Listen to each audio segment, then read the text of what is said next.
Anthony Robbins, les 11 lois de la réussite. Que se passerait-il si dans les pages qui suivent, vous appreniez à mettre en pratique quelques techniques simples pour vous sentir plus heureux, pour mieux gagner votre vie ou pour améliorer votre situation dans presque tous les domaines. Introduction. Histoire d'un généreux inconnu. Il y a de nombreuses années, le jour de l'Action de grâce, une jeune famille se réveilla. Envahie d'un obscur pressentiment, bien loin d'être remplis de gratitude face à ce que leur réservait cette journée, les membres de la famille s'inquiétaient de leurs faibles ressources. Au mieux, ce jour de réjouissance ne leur apporterait sans doute qu'un repas peu copieux. S'ils avaient fait appel à un organisme de charité, on leur aurait certainement offert une dinde garnie, mais ils ne l'avaient pas fait. Pourquoi ? Car comme bien d'autres familles, ils avaient leur fierté. Ils comptaient se débrouiller avec leurs maigres moyens. Cette situation pénible ajoutait à leur frustration et à leur désespoir. Puis survint l'irréparable. Le père et la mère échangèrent des propos durs. L'aîné de la famille, complètement anéanti, assistait impuissant à la colère et à la dépression qui accablaient les êtres qu'il aimait le plus au monde. C'est alors qu'intervint le destin. On frappa soudain à la porte. Le fils aîné l'ouvrit et un homme de grande taille aux vêtements fripés le salua. Il arborait un grand sourire et portait un énorme panier rempli de mets traditionnels de l'Action de grâce. Une dinde, de la farce, des tartes, des patates douces, des conserves, bref, tout ce qu'il fallait pour un jour de festin. La famille contemplait tout cela abasourdie. L'homme, qui se tenait sur le seuil, leur dit « Ceci vous est envoyé par quelqu'un qui sait que vous êtes dans le besoin et qui veut que vous sachiez qu'on vous aime et qu'on pense à vous. » Tout d'abord, le père ne voulut pas accepter le panier, mais l'homme ajouta « Écoutez, je ne suis que le livreur. » Puis, en souriant, il mit le panier dans les bras du jeune garçon, fit demi-tour et repartit comme il était venu en s'écriant « Bonjour d'Action de grâce !» À ce moment précis, la vie de ce jeune homme changea pour toujours. Grâce à ce simple geste généreux, il apprit que l'espoir est éternel et que les gens, y compris les parfaits inconnus, s'occupent du sort de leurs semblables. Il en ressentit une telle gratitude et fut si profondément ému qu'il se jura de faire preuve d'autant de générosité le jour où sa situation le lui permettrait. À peine avait-il atteint ses 18 ans que le jeune homme tenait déjà sa promesse. Avec ses maigres économies, il acheta des provisions dans une épicerie, non pas pour lui, mais pour des familles en détresse qui manquaient de nourriture. Il les leur apporta ensuite lui-même, vêtu d'un vieux jean et d'un t-shirt, en se faisant passer pour un livreur. Lorsqu'il arriva à la première maison délabrée, une femme d'origine latino-américaine lui lança un regard soupçonneux. Elle était mère de 6 enfants, et son mari venait de les abandonner quelques jours auparavant. Il n'avait rien à manger. Le jeune homme lui dit « J'ai une livraison pour vous, madame. » Puis il alla vers sa voiture et en sortit des boîtes et des sacs remplis de nourriture qu'il porta dans la maison.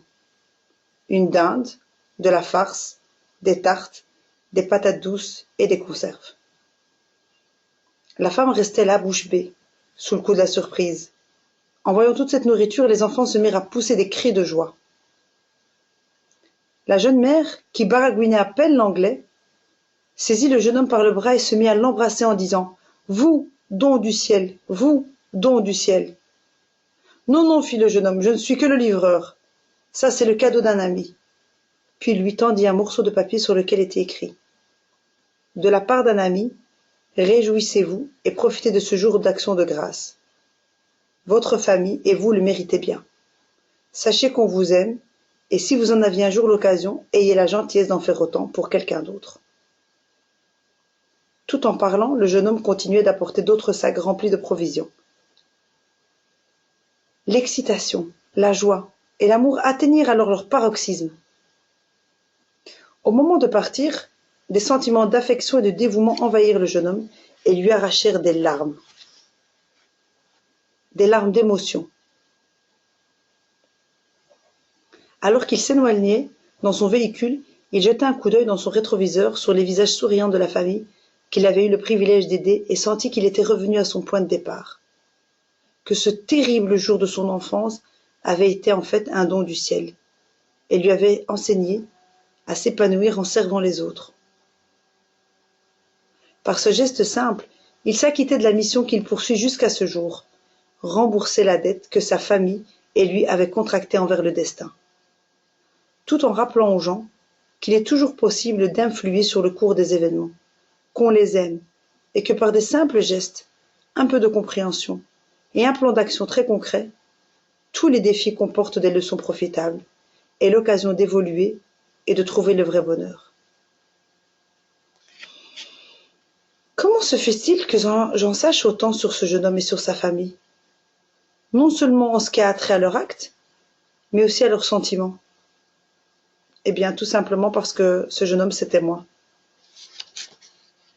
J'ai écrit ce livre parce que je veux que vous sachiez que l'on pense à vous. Je veux que vous sachiez que même si vos propres difficultés vous paraissent insurmontables, vous pouvez réellement changer le cours de votre vie. Vous pouvez réaliser vos anciens rêves. Comment? En apprenant à exploiter votre potentiel, à donner le maximum de vous-même au moment où vous lisez ces mots. Cette énergie, enfouie au très fond de vous, peut vous aider à changer votre vie du tout au tout, presque instantanément. Tout ce que vous avez à faire, c'est de la libérer de ses entraves. Comment se fait-il que je puisse vous dire cela avec autant de conviction? Tout simplement parce que j'ai eu moi-même recours à cette énergie pour transformer complètement ma vie. Il y a un peu plus de 10 ans, j'étais encore aux prises avec toutes sortes de problèmes. Je me sentais très frustrée. Bref, j'avais pour ainsi dire abandonné tout espoir de pouvoir un jour m'en sortir. Je vivais dans un petit studio à Venice, en Californie. J'étais très seule, très malheureux. Je pesais 20 kilos de trop. Je n'avais aucun projet d'avenir. J'avais l'impression que la vie m'avait doté que de cartes perdantes et que je pouvais rien y changer. J'avais pas un sou. Sur le plan psychique, j'étais au bout du rouleau. Je me sentais dépassée par les événements, désemparée et vaincue. Je suis ici pour vous dire qu'en moins d'1 an, j'ai réussi à tout changer. J'ai perdu 13 kilos en moins de 30 jours et je ne les ai jamais repris. Car j'ai fait plus que me mettre au régime, j'ai décidé de changer radicalement ma façon de penser. J'ai repris une forme éblouissante en m'entraînant régulièrement et j'ai acquis la confiance nécessaire pour surmonter les périodes difficiles et atteindre les objectifs dont j'avais rêvé. Mon secret était de me concentrer sur les besoins des autres. Je me demandais constamment comment puis-je contribuer au bien-être de mes semblables. Ce processus de réflexion m'a permis de devenir un leader. Je m'aperçus très tôt que je ne pouvais pas aider les autres à changer avant d'avoir changé moi-même. Le secret d'une vie heureuse était d'apprendre à donner. Mais pour pouvoir donner, il fallait tout d'abord que je m'améliore. En marche vers cet idéal, je réussis à attirer la femme de mes rêves. Je l'épousai et je devins père. En moins d'1 an, moi qui vivotais au jour le jour, je suis devenu millionnaire. J'ai déménagé de mon studio délabré pour m'installer dans la demeure que j'occupe aujourd'hui, un palais de 3000 mètres carrés surplombant l'océan Pacifique. Mais je n'en suis pas restée là. Dès que je réussis à me prouver que je pouvais m'en sortir seule, je décidai d'approfondir toutes les manières possibles d'aider les autres. Je me mis en quête de modèles de réussite, de personnes qui parvenaient à tout changer à la vitesse de l'éclair. Parmi ces spécialistes en performance de très haut niveau, se trouvaient quelques-uns des mentors et des thérapeutes les plus célèbres au monde. Des gens capables d'aider les autres à résoudre leurs problèmes en 1 ou 2 séances, plutôt qu'en 1 ou 2, même plusieurs années. Avec le plus vif intérêt, j'étudiais leur enseignement et je l'ai mis immédiatement en pratique. Je mis par ailleurs aussi au point mes propres stratégies et techniques. Depuis lors, ces techniques m'ont permis de travailler avec plus d'1 million de personnes, issues de 42 pays différents, et de leur offrir les outils et la formation dont elles avaient besoin pour changer le cours de leur vie. Par la suite, j'ai eu le privilège de partager le résultat de mes recherches avec des gens provenant des milieux les plus divers. Des ouvriers, des aristocrates, des membres de familles royales, des chefs d'État, des PDG de sociétés, des présidents d'associations, des parents d'élèves, des vedettes de cinéma, des athlètes professionnels, des équipes sportives, des mères de famille, des médecins, des enfants et des sans-abri. Grâce à mes livres, des cassettes, des colloques et des rencontres télévisées, je suis littéralement parvenue à rejoindre des dizaines de millions de personnes. Mon but a toujours été d'aider les autres et de les aider à se prendre en main et à améliorer instantanément leur qualité de vie. Je ne suis pas en train de vous raconter tout cela pour vous impressionner et vous convaincre qu'il est possible de changer très rapidement. Une fois que nous comprenons ce qui façonne nos pensées, nos sentiments et notre comportement, tout ce qui nous reste à faire, c'est d'agir concrètement sur tous les plans, de façon logique, intelligente et en faisant preuve de détermination. À l'aide de ce livre, je me propose de vous guider pour vous permettre d'apporter tous les changements que vous souhaitez à votre vie. La pensée positive ne suffit pas. Nous caressons tous nos propres rêves, n'est-ce pas? Nous sommes tous prêts à croire que nous sommes vraiment des êtres exceptionnels, que nous pouvons changer le cours de notre vie, jouer un rôle important au sein de notre propre famille, ainsi que dans la vie de nos amis ou d'autres personnes. Nous avons tous déjà su à un moment ce que nous voulions et ce que nous méritions de recevoir de la vie. Pourtant, ils sont nombreux ceux qui oublient leurs rêves d'autrefois lorsqu'ils doivent affronter la vie et ses défis. Ils font abstraction de leurs aspirations, ils oublient qu'ils ont le pouvoir de décider de leur avenir, ils perdent confiance et espoir. C'est pourquoi je me suis donné la mission de rappeler aux autres, des gens comme vous et moi, que nous possédons le pouvoir de changer tout ce que nous désirons. Nous pouvons éveiller ce pouvoir et réaliser nos rêves. Dès aujourd'hui. Ce livre vous fournira quelques outils simples pour effectuer ces changements spectaculaires. Il va sans dire que la pensée positive constitue déjà un excellent début. Vous devez bien sûr vous concentrer sur la façon de modifier le cours de vos événements, plutôt que de ressasser sans cesse les choses qui vont mal. La pensée positive ne suffit pas pour réussir à inverser le cours des choses. N'est-il pas vrai que nous souhaitons tous améliorer les choses dans notre vie? Presque tous les changements que nous voulons effectuer se répartissent en deux catégories.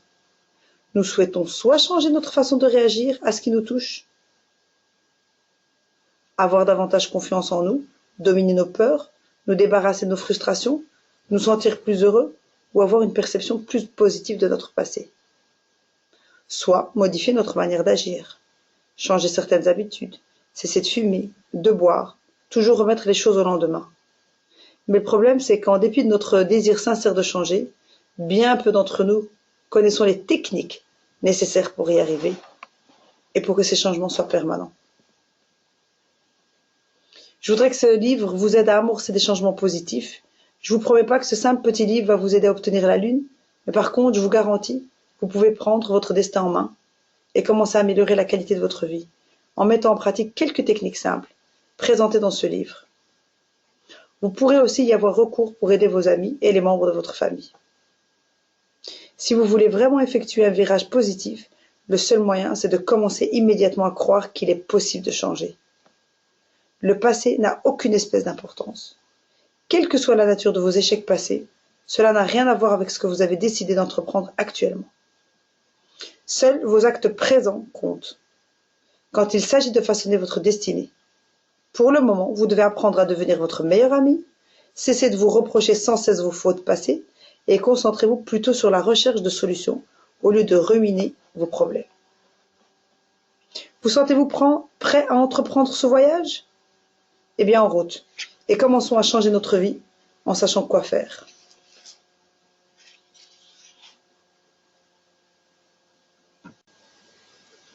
Première leçon. Première loi de la réussite. Vous vous sentez dépassé par les événements? Comment renverser la situation? Au cours de notre vie, de nombreux événements se produisent qui sont souvent indépendants de notre volonté. L'entreprise pour laquelle nous travaillons décide par exemple de réduire son personnel et nous sommes mis à pied. Notre conjoint nous quitte. un membre de notre famille tombe gravement malade, ou un de nos proches meurt subitement. Le gouvernement supprime un programme subventionné sur lequel nous comptions, et ainsi de suite. Dans de telles situations, nous nous sentons souvent impuissants à agir pour améliorer les choses. Il vous est certainement déjà arrivé d'avoir tout essayé pour trouver un nouvel emploi, pour aider votre famille, pour rencontrer l'âme sœur, ou tout simplement pour être plus heureux. Mais rien ne semble marcher. Et souvent, lorsque nous tentons de mettre en pratique une nouvelle approche que nous cherchons à fournir, le meilleur de nous-mêmes, sans toutefois parvenir au but. On a peur de faire de nouvelles tentatives. Pourquoi? Parce que nous fuyons tout simplement la souffrance et que personne n'aime jouer perpétuellement le rôle du perdant. Personne n'aime faire de son mieux et voir à nouveau ses espoirs déçus. Et bien entendu, il n'est pas rare qu'après plusieurs déceptions, nous perdions tout désir d'essayer à nouveau. Nous finissons par croire que rien, absolument rien ne marchera. Si vous vous trouvez dans une telle impasse, c'est que vous souffrez de résignation acquise. Vous avez littéralement appris à vous persuader que vous faites partie de ceux qui n'y peuvent jamais rien. La bonne nouvelle, en l'occurrence, c'est que vous vous trompez. Vous avez le pouvoir d'agir. Vous pouvez tout changer dans votre vie, dès aujourd'hui, en modifiant vos perceptions et votre façon d'agir. Je ne suis pas découragé, car tout nouvel échec constitue un pas de plus vers la victoire. C'est une citation de Thomas Edison. Alors le premier pas à faire pour changer le cours de votre vie, c'est de vous débarrasser de l'idée négative qu'il est inutile d'agir ou que vous en êtes incapable. Comment? Affirmer son impuissance à agir, c'est exprimer en fait que des méthodes se sont révélées inefficaces par le passé. Mais permettez-moi de vous rappeler, et c'est une phrase que j'ai maintes fois répétée au cours de mon existence, votre passé n'a rien à voir avec votre avenir. C'est ce que vous faites à l'heure actuelle qui compte, et non pas ce que vous avez fait hier. En effet, bien des gens essaient de bâtir leur avenir en ne regardant que leur rétroviseur. Si vous êtes de ces gens-là, ce sera à coup sûr la catastrophe. Apprenez plutôt à vous concentrer sur ce que vous pourriez faire aujourd'hui même pour améliorer les choses. C'est en persévérant qu'on arrive au but. Nombreux sont ceux qui m'ont dit « J'ai essayé de réussir de millions de façons différentes et aucune n'a fonctionné » ou « J'ai essayé 1000 choses ». Pensez-y bien, ces personnes n'ont certainement pas essayé de changer les choses de 100 façons, ni même de 12 façons. La plupart des gens n'ont vraiment essayé que 8, 9 ou 10 méthodes, tout au plus. Et lorsque ça n'a pas marché, ils baissent les bras. La clé du succès, c'est de savoir exactement ce qui compte le plus à vos yeux, puis de faire le maximum tous les jours pour améliorer les choses, même lorsque vos efforts semblent mener à rien. Permettez-moi de vous donner un exemple. Avez-vous déjà entendu parler d'un certain colonel Sanders? Sans aucun doute. Comment le colonel est-il parvenu à une telle réussite? Est-il né dans une famille riche? Ses parents l'ont-ils envoyé étudier à une université renommée comme Harvard? Ou bien a-t-il réussi parce qu'il s'est lancé très tôt en affaires? Il y a du vrai dans tout cela en fait.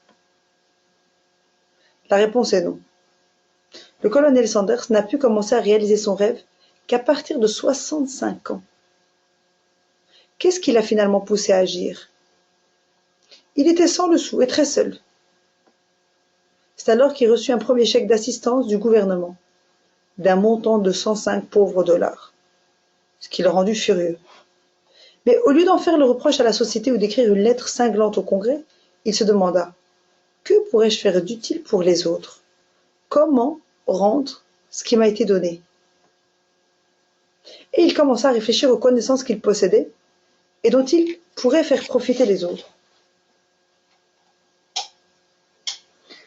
Sa première inspiration fut « Eh bien, je connais une recette de poulet qui semble plaire à tout le monde. Et si je la vendais à des restaurants? Est-ce que je pourrais gagner de l'argent de cette façon? » Il pensa alors presque aussitôt « C'est ridicule. Vendre ma recette ne m'aidera même pas à payer mon loyer. » Il lui vient alors une autre idée. « Et si en plus de vendre ma recette, je montrais à ces restaurants comment cuire le poulet à la perfection? » Qu'arriverait qu'arriverait-il si le poulet était tellement bon que cela leur permettrait d'augmenter leur chiffre d'affaires? Et si plus de clients fréquentaient leur restaurant et que leur commerce prospérait? Peut-être accepteraient-ils de me donner un pourcentage sur leurs nouvelles ventes?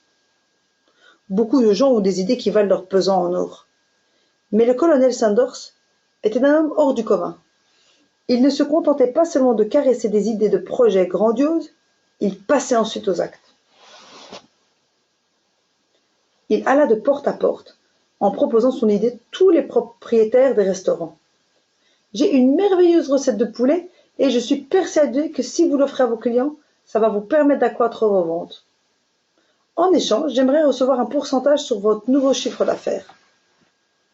Et il va sans dire que bien des gens lui rient carrément au nez en lui disant « Écoutez, grand-père, sortez d'ici, j'ai affaire. Et puis pourquoi portez-vous ce ridicule costume blanc ?» Le colonel Sanders décida alors d'abandonner la partie. Pas le moins du monde. Il connaissait le véritable secret de la réussite, ce que j'appelle le pouvoir personnel. Et le pouvoir personnel signifie faire preuve de persévérance. Chaque fois que nous poursuivons un but, nous en tirons une nouvelle leçon pour ensuite faire mieux la fois suivante. C'est sans aucun doute à son pouvoir personnel que le colonel Sanders fit appel. Au lieu de se sentir déprimé par le dernier propriétaire de restaurant qui avait rejeté son idée, il chercha immédiatement à améliorer son boniment de vente pour obtenir de meilleurs résultats au restaurant suivant. À votre avis, combien de fois le colonel Sanders dut-il essuyer un refus avant d'obtenir la réponse qu'il cherchait? Eh bien, 1009 fois avant d'entendre le premier oui. Il passa 2 ans à parcourir l'Amérique dans sa vieille voiture, dormant sur le siège arrière dans son costume blanc. Très matinal et plein d'enthousiasme à la perspective de partager son idée avec de nouveaux restaurateurs. Bien souvent, il se contentait de grignoter quelques bouchées des échantillons du poulet qu'il avait cuisiné d'avance pour le nombre et les montrer à d'éventuels clients. Combien de gens, à votre avis, auraient accepté de se faire dire non 1009 fois pendant 2 ans sans jamais abandonner la partie? Très peu de personnes. Voilà pourquoi il n'existe qu'un seul et unique colonel Sanders. Je suis convaincu que la plupart des gens n'insisteraient même pas plus que 20, et encore moins, après 100 ou 1000 refus. Pourtant, c'est parfois la seule chose à faire pour réussir. Si vous lisez la biographie de gens ayant brillamment réussi au cours de l'histoire, vous remarquerez qu'ils ont tous quelque chose en commun. Aucun refus ne pouvait les rebuter ni les arrêter. Ils ne permettaient à personne de les empêcher d'atteindre leur but et de réaliser leurs rêves. Saviez-vous que Walt Disney dut essuyer 302 refus avant de trouver le financement nécessaire pour réaliser son rêve de créer une oasis de bonheur sur Terre? Tous les directeurs de banque étaient persuadés qu'il avait perdu la tête. Loin de là, c'était un visionnaire. Et surtout, il s'était juré de faire de son rêve une réalité. Aujourd'hui, des millions de gens ont la joie de découvrir le monde merveilleux de Disney. Un univers semblable à nul autre et créé par un seul être humain. Alors, même que je vivais dans mon minable petit appartement où je devais laver la vaisselle, dans la baignoire, j'essayais de ne pas oublier ce genre d'exemple. Je tentais de garder à l'esprit qu'aucun problème n'est permanent, qu'aucun problème ne peut affecter ma vie entière, il existe une solution à chacun d'entre eux.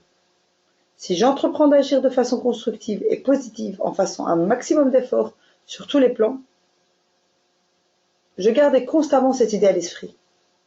Même si ma vie me paraît épouvantable à l'heure actuelle, il y a en fait pas mal de choses pour lesquelles je peux remercier le ciel.